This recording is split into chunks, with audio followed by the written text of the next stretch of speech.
And good morning. I hope everyone's having a wonderful day. This is the day the Lord has made, and we will rejoice and be glad in it. This is the 29th of April, and this is day 119 of You Corporation, you becoming a better version of yourself today than you were yesterday. That I will achieve when I do the work spiritually, mentally, physically, and financially. This is a You Corporation. You are in charge.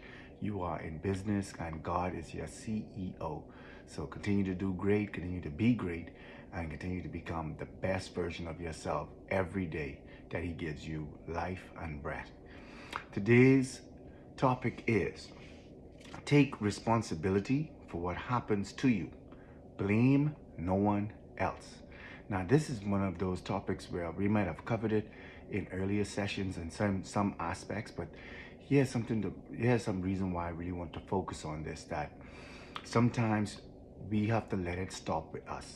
Okay, we have to let it stop with us. There's so many reasons and so many things that we can blame someone else for that happens to us, but then we could stop and say, you know what, because it happened to me, I'm going to accept it, and this is what I'm going to do about it.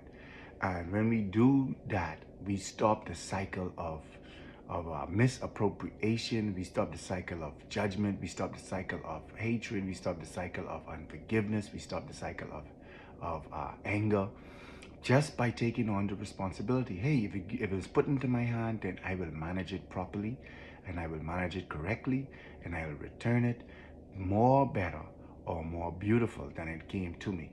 All right? So take responsibility for what happens to you. Blame no one else. Taking responsibility can be frustrating at times, especially if you believe you're the victim.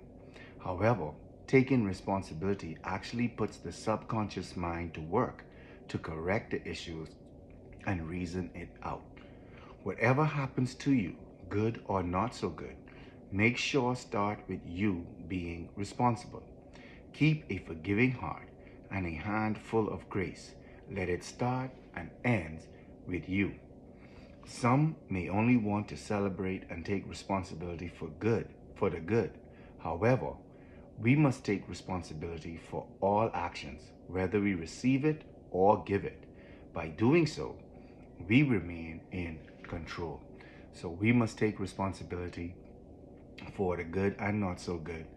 And we must also be the ones to exercise grace and forgiveness when we take responsibility for what happens to us and what we do to others. All right?